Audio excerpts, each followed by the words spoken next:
ಗುರು ಬ್ರಹ್ಮ ಗುರು ವಿಷ್ಣು ಗುರು ದೇವೋ ಮಹೇಶ್ವರ ಗುರು ಸಾಕ್ಷಾತ್ ಪರಬ್ರಹ್ಮ ತಸ್ಮೈ ಶ್ರೀ ಗುರುವೇ ನಮಃ. ಆತ್ಮೀಯರೇ, ಮುಳಬಾಗಿಲು ತಾಲೂಕಿನಲ್ಲಿ DVG ಬಗ್ಗೆ ತಿಳ್ಕೊಳ್ಳೋದಕ್ಕೆ ಬಂದಿರೋದು ಇವತ್ತು ನಮಗೆ ತುಂಬ ಸಂತೋಷದ ವಿಷಯ. ನಾವು ಸುಮಾರು 1986ನೇ ಇಸ್ವಿಯಿಂದ ಮುಳಬಾಗಿಲು ತಾಲೂಕಿನಲ್ಲಿ DVG ಬಗ್ಗೆ ಪ್ರಚಾರ ಮಾಡಿಕೊಂಡು ಅವರ ಬಗ್ಗೆ ಅನೇಕ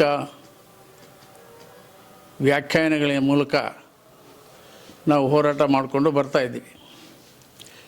DVGಯವರು ಕನ್ನಡ ಸಾಹಿತ್ಯ ಕ್ಷೇತ್ರಕ್ಕೆ ಅಪಾರವಾದ ಒಂದು ಕೊಡುಗೆಯನ್ನು ಕೊಟ್ಟಿದ್ದಾರೆ. ಅವರು ಮೂಲತಃ ಮುಳಬಾಗಿಲಿನವರಾಗಿದ್ದು ಅವರೊಂದು ಕನ್ನಡ ಕ್ಷೇತ್ರಕ್ಕೆ ಕೊಟ್ಟಿರುವಂಥ ಕೊಡುಗೆ ಜ್ಞಾನಪೀಠ ಪ್ರಶಸ್ತಿಯವರ ಪಂಕ್ತಿಯಲ್ಲಿ ಇವರು ಇರಬೇಕಾಗಿರುವಂತಹ ಸನ್ನಿವೇಶ ಒದಗಿ ಬಂದಿತ್ತು. ಆದರೂ ಸಹ ಅದು ಕೈಗೆ ಎಟಕಲಿಲ್ಲ. ಮುಳಬಾಗಿಲಿನಲ್ಲಿ ಜನಿಸಿದ್ದು DVGಯವರು ಅವರ ಮನೆಯನ್ನು ಒಂದು ಶಾಲೆಗೆ ದಾನವಾಗಿ ಕೊಟ್ಟಿದ್ದಾರೆ. ಆ ಶಾಲೆಗೆ DVG ಕನ್ನಡ ಹಿರಿಯ ಪ್ರಾಥಮಿಕ ಶಾಲೆ ಅಂತಲೇ ಹೆಸರು ಕೊಟ್ಟಿದೆ. ಆದರೆ ಯಾವುದೇ ರೀತಿಯ DVG ಬಗ್ಗೆ ಸಾರ್ವಜನಿಕರಿಗೆ ಗಮನಕ್ಕೆ ಬರುವಂತಹ ಯಾವುದೇ ಕುರುಹು ಇಲ್ಲ. ಈ ನಿಟ್ಟಿನಲ್ಲಿ ಒಂದು ಸಲ ಸೂಳುಬೆಲೆ ಚಕ್ರವರ್ತಿಯವರು ಮುಳಬಾಗಿಲಿಗೆ ಬಂದು DVGಯವರ ಮನೆ ಎಲ್ಲಿದೆ ಗುರ್ತಿಡಿಬೇಕು ಅಂಥೇಳಿ ನಮ್ಮನ್ನು ಕೇಳ್ಕೊಂಡು ಬಂದು ಆ ಮನೆಗೆ ಒಂದು ನಾಮಫಲಕವನ್ನು ಅಳವಡಿಸಿದರು. ಅಳವಡಿಸಿ ಆ ನಾಮಫಲಕದ ಮೂಲಕ ಆನ್ಲೈನ್ನಲ್ಲಿ ಎಲ್ಲ ಕಡೆಯೂ ನಮ್ಮ ಭಾರತ ದೇಶದಾದ್ಯಂತ ಇದು ಪ್ರಸಾರವಾಯಿತು. ನಮ್ಮ ಭಾರತೀಯರು ಸಹ ಹೊರದೇಶಗಳಲ್ಲಿ ಕೆಲಸ ಮಾಡ್ತಾಯಿದ್ದು ಕನ್ನಡ ಪ್ರೇಮಿಗಳು DVG ಬಗ್ಗೆ ಹೆಚ್ಚಿನ ಒಂದು ಕಾಳಜಿ ಇರುವಂಥವರು ಒಂದು ಸಂಸ್ಥೆಯನ್ನು ಹುಟ್ಟುಹಾಕಿ DVGಯವರು ಕೊಟ್ಟಿರುವಂತಹ ಹಳೆಯದಾದ ಒಂದು ಮನೆಯನ್ನು ಸುಮಾರು 5 ಕೋಟಿ ರೂಪಾಯಿ ವೆಚ್ಚದಲ್ಲಿ ಒಂದು ಬೃಹತ್ ಕಟ್ಟಡವನ್ನು ಕಟ್ಟಿ ಈಗ ಉತ್ತಮವಾಗಿ ಶಾಲಾ ಮಕ್ಕಳಿಗೆ ಅಲ್ಲಿ ಪಾಠವನ್ನು ಮಾಡುವಂತಹ ವ್ಯವಸ್ಥೆಯನ್ನು ಮಾಡಿಕೊಟ್ಟಿದ್ದಾರೆ. ಆ ಶಾಲೆಯಲ್ಲಿ ಒಂದು ಅವ್ರ ವಿಗ್ರಹವನ್ನು ಸಹ ಸ್ಥಾಪನೆ ಮಾಡಿದ್ದಾರೆ.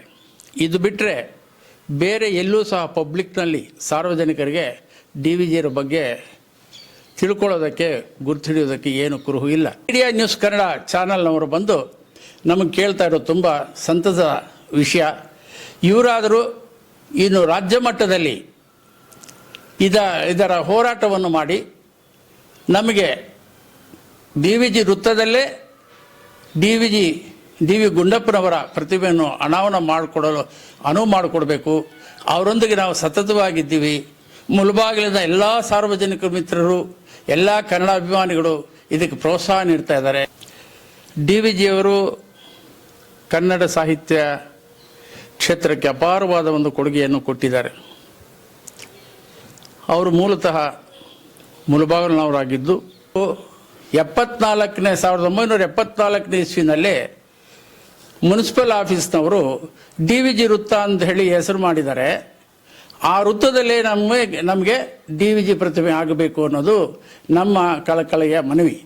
ಎಲ್ಲರೂ ಸಹ ಸೇರಿ DVG ವೃತ್ತದಲ್ಲೇ DVG ಪ್ರತಿಮೆಯನ್ನು ಅನಾವರಣ ಮಾಡಿದರೆ ಇವರು ಮಾಡಿರುವ ಸೇವೆ, ಇವರು ಯಾರು ಏನು ಅನ್ನೋದನ್ನು ಪ್ರತಿಯೊಂದು ವಿದ್ಯಾರ್ಥಿಗೂ ಸಹ ಅದು ಮನವರಿಕೆ ಆಗಬೇಕು. ಎಲ್ಲ ಸಾರ್ವಜನಿಕರಿಗೂ ಗೊತ್ತಾಗಬೇಕು.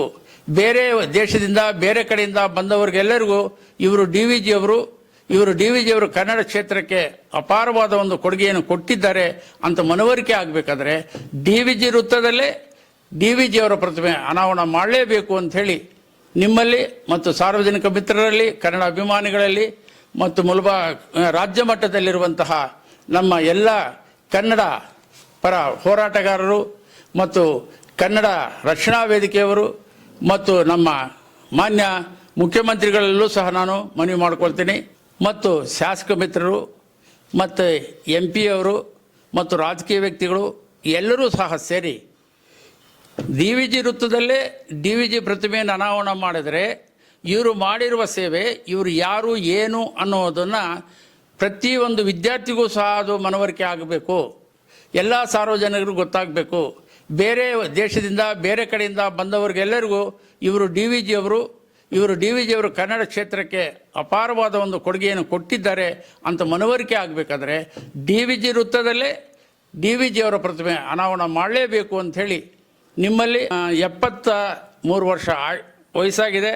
ನಾನು ಸಾಯೋದರ ಒಳಗೆ DVG ಅವರ ಪ್ರತಿಮೆಯನ್ನು ನೋಡುವಂಥ ಒಂದು ಅವಕಾಶವನ್ನು ಕಲ್ಪಿಸ್ಕೊಡ್ಬೇಕು ಅಂಥೇಳಿ ತಮ್ಮೆಲ್ಲರಲ್ಲೂ ನಾನು ಪ್ರಾರ್ಥನೆ ಮಾಡಿಕೊಳ್ತಾ ನನ್ನ ಮಾತನ್ನು ಮುಗಿಸ್ತೇನೆ. ನಮಸ್ತೆ ಎಲ್ಲ ನನ್ನ ಪ್ರೀತಿಯ ಕನ್ನಡಾಭಿಮಾನಿಗಳಿಗೆ, ಕಲಾಭಿಮಾನಿಗಳಿಗೆ ನಿಮ್ಮ ಪ್ರೀತಿಯ ಶಿವಾರ ಉಮೇಶ್ ಮಾಡೋ ನಮಸ್ಕಾರಗಳು.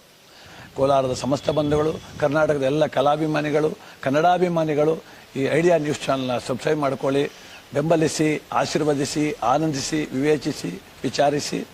ಐಡಿಯಾ ನ್ಯೂಸ್ ಚಾನಲ್ಗೆ ತಾವೆಲ್ಲರೂ ಕೂಡ ಚಂದರ್ರಾಜ್. ಧನ್ಯವಾದಗಳು.